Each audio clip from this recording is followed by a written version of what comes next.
Hello दोस्तों, मैं आज आपके लिए आज बहुत ही मज़ेदार स्टोरी लेकर आई हूँ। तो चलिए शुरुआत करते हैं समय न गवाते हुए। स्टोरी का नाम है बर्फ की चादर। एक गांव में हरि नाम का एक आदमी रहता था। वो चादरों का धंधा करता था। ठंड के मौसम में तो उसकी चादर अच्छी खासी बिक जाती थी, लेकिन गर्मी का मौसम आते ही उसका धंधा मंदा पड़ जाता था। एक दिन वो घर में अपनी बेटी से कहता है, बेटी, गर्मी का मौसम आ गया है, अब तो हमारी चादर नहीं बिकेगी। मैं रोज जाता हूँ और ज्यादा से ज्यादा बेचने की कोशिश करता हूँ, लेकिन मुझसे कोई भी ज्यादा नहीं खरीदता, क्योंकि गर्मी में कौन चादर ओढ़ता है। ये सुनकर बेटी कहती, पिताजी, अगर आपकी चादरें नहीं बिक रही तो फिर आप चादर बेचने मत जाइए, घर पे ही रहिए मेरे साथ। ये सुनकर अपनी बेटी से कहता है, बेटी, अगर मैं घर पर रहूंगा तो फिर हमारे घर का खाना कैसे आएगा। ये कहकर हरी बाहर निकल जाता है। बाहर निकलते ही उसे एक आदमी दिखाई देता है जो उसका दोस्त होता है।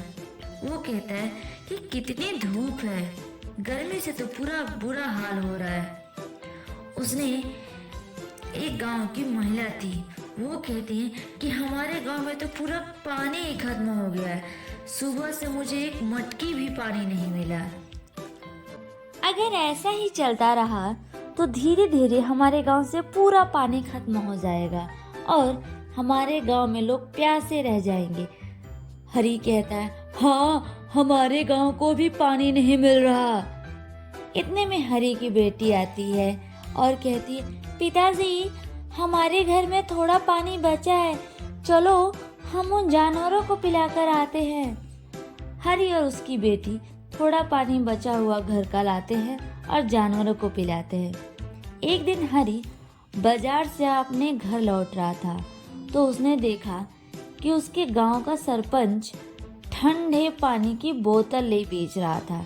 ये देखकर हरी बहुत खुश हो गया और सरपंच के पास गया और कहा, सरपंच जी, आप इतना ठंडा ठंडा पानी बेच रहे हो, ये तो बहुत ही पुण्य का काम कर रहे हैं, लेकिन आप इतना ठंडा पानी कहाँ से ले आ रहे हैं। सरपंच ने हरी से बड़े गुस्से में कहा, तुम आम खाओ ना, गुठलियाँ क्यों गिन रहे हो। तुम्हें पानी चाहिए तो लो, वरना जाओ। ये सुनकर हरी कहता है, ठीक है, मुझे तो 2 पानी की बोतल दे दीजिए। और हरी 2 पानी की बोतल लेकर अपने घर जाकर हरी का पूरा परिवार ठंडा ठंडा पानी पीता है। इतने में उसके गांव की एक महिला उसके घर आती हैं और कहती हैं कि वाह, पूरा परिवार ठंडा पानी पी रहे हैं, क्या मुझे भी थोड़ा ठंडा पानी मिलेगा। ये सुनकर हरी कहता, हाँ, लो ना ठंडा पानी। उस गांव की महिला कहती है कि पता नहीं सरपंच जी के पास इतना ठंडा पानी कहाँ से आ रहा है, और इतने लालची हैं कि गांव वालों को सरपंच होने के नाते सस्ते में पानी नहीं बल्कि महंगे में पानी दे रहे हैं। ये सुनकर हरी कहता, हाँ, ये तो गलत है। हरी कहता है कि सरपंच जी का तो धंधा अच्छा बढ़ गया है, शायद उन्हें कोई आदमी की जरूरत हो, तो इसलिए मैं वहाँ काम मांगने जा रहा हूँ, शायद मुझे कोई काम मिल जाए। और ये कहकर वो सरपंच जी के घर जाता है, लेकिन सरपंच और उसकी बीवी कुछ बात कर रहे होते हैं और हरी उनकी बातें चुपके से सुनता है। सरपंच कहता है कि हमें उस बकरी को गुफा से नहीं निकालना चाहिए, नहीं तो हमारा पानी का पूरा धंधा खत्म हो जाएगा।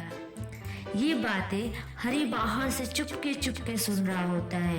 ये सुनते ही वो सोचता है कि ये गुफा और बकरी का क्या चक्कर है, और ये पता लगाने के लिए वो सरपंच का पीछा करने लगता है। सरपंच खेत के रास्ते से नदी को पार कर एक गुफा में जाता है और गुफा में एक बकरी होती है जो ठंड की वजह से कांप रही होती है। लेकिन वो गुफा बर्फ की होती है। ये देखकर हरी चौंक जाता है और सरपंच बकरी से कहता है कि मैं तुम्हें इस बर्फ की गुफा से नहीं निकलने दूंगा, वरना ये बर्फ की गुफा मिट्टी की गुफा बन जाएगी। ये सुनकर हरी वहाँ पहुँच जाता है और कहता है, सरपंच जी, मैं तुम्हें ऐसा नहीं करने दूंगा। इस बेजुबान जानवर के ऊपर इतना जुल्म नहीं करने दूंगा। तुम इतने दिन से इसे इस स्थान पे रखे हो, ये कहीं ये मर गई तो? और ये कहकर सरपंच को धक्का मारता है और बकरी को बाहर लेकर जाता है। बकरी जैसे ही बाहर आती है वो बर्फ की गुफा मिट्टी की गुफा बन जाती है।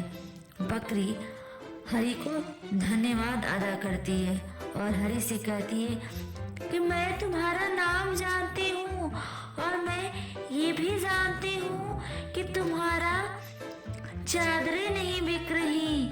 हरी चौंक जाता है और कहता है कि तुम मेरा नाम कैसे जानती हो और तुम तो बोल सकती हो।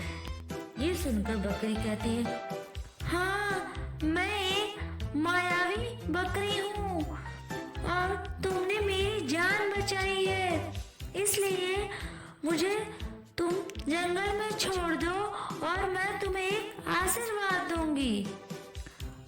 हरी कहता है, कैसा आशीर्वाद? बकरी कहती है, मेरे पैर के नीचे जो मिट्टी है उसे लो और अपनी चादरों पर जाकर छिड़क दो। जैसे ही तुम्हें मिट्टी उन चादरों पर छोड़ दोगे वो चादरें बर्फ की बन जाएंगे और जब तक गर्मी का मौसम है तब तक वो चादरें बर्फ के ही रहेंगे। ये सुनकर हरी बहुत खुश हो जाता है। वो सच में वो मिट्टी लेता है और अपने घर आकर उन चादरों पर छिड़क देता है। वो चादर अचानक से बर्फ की बन जाती हैं। ये देखकर हरी बहुत खुश हो जाता है और ठेले पे चादर रखकर बेचने लगता है। ले लो बर्फ की चादर, ले लो रे बर्फ की चादर, ले लो। धीरे धीरे कर उसका ये भीड़ उमड़ जाता है। सभी लोग बर्फ की चादर खरीद लेते हैं और हरी का खूब धंधा होता है और हरी उस बकरी का शुक्रगुजार रहता है। आई होप ये बर्फ की चादर कहानी आपको अच्छी लगी होगी। ऐसे ही और नई कहानियों के लिए चैनल को सब्सक्राइब करना बिल्कुल भी ना भूलें।